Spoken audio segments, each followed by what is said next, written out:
Well, good afternoon. Greetings, salutations, and blessings. This is Dr. John L. Mack, and I'm back to share with you information for your transformation.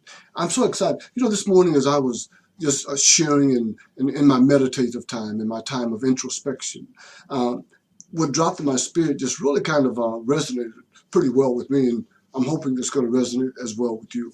And it's the subject of the fear of ridicule and criticism. You know, ridicule and criticism are perhaps two of the most insidious ways that people are stopped, that they get stuck. Because the fear of being ridiculed, of being laughed at, of being dismissed and demeaned, of being considered of no consequence, significance, or value. That's something that no one wants to have to experience. And if they experience it, they don't want anybody else to know that they are not significant, that they are being ridiculed. On the playground, when we was in grade school and even into high school and further on, what would happen is the cool kids would kind of look down, despise, criticize, and ridicule the uncool kids, the geeks, the nerds, those that didn't fit in. So the cool kids thought it was their job, their lot and mantra and responsibility in life to just ridicule everybody else. And of course, that caused everybody else to kind of cringe back in fear. Who wants to be ridiculed? When the bully comes up and talks about what you have on or that you don't have on, when the person that's cool and that's popular just kind of dismisses you and says something derogatory or not flattering about you, you have to deal with that, and that creates triggers in your spirit, triggers in your mind, triggers in that place. Because again, man is a spirit that lives in a body and that has a soul.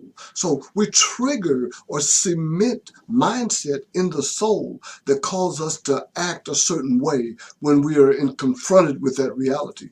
So the reality, the possibility of being ridiculed, of being criticized, for someone saying that what you're doing isn't good enough, for someone to look at you and say, hey, what you have done has no significance. As a matter of fact, what you've done is laughable. So rather than face that onslaught, that conflict, rather than face that type of action and ridicule and criticism in your life, most people will kind of position themselves to not get in the crossfires of that criticism. Now, the only problem with that is this. If you're going to accomplish anything significant, if you're going to do anything of lasting value that has the aspect of legacy written in it, you have to be able to endure and deal with criticism. You have to endure ridicule.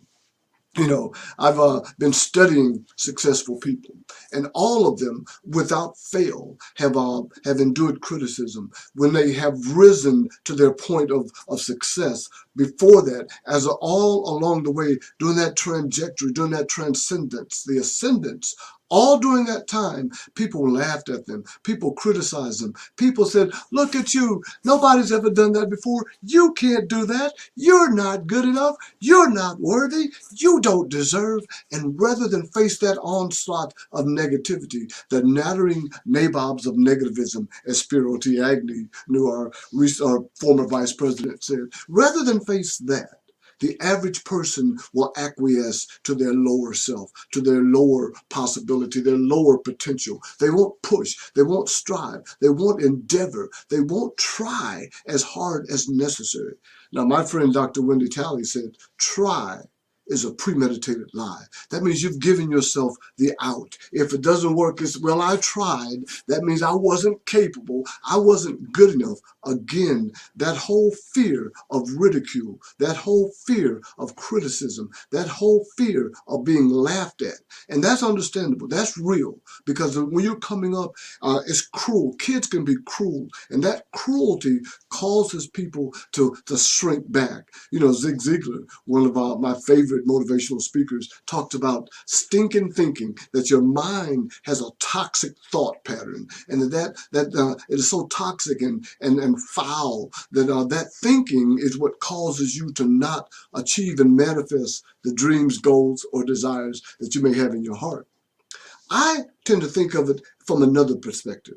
I call it shrinking thinking. You're shrinking back from your ultimate potential. You're shrinking back from doing and being all that you can because you're afraid, because you are looking at the possibility of ridicule and criticism. Hey, I could talk on and on about this incredible subject matter, but I know that the mind can only endure as much, mind can only receive as much as the seat will endure. So with that being said, this is Dr. John L. Mack, and I will be back with information for your elevation, for your compensation, and mostly for your transformation. Have an awesome day.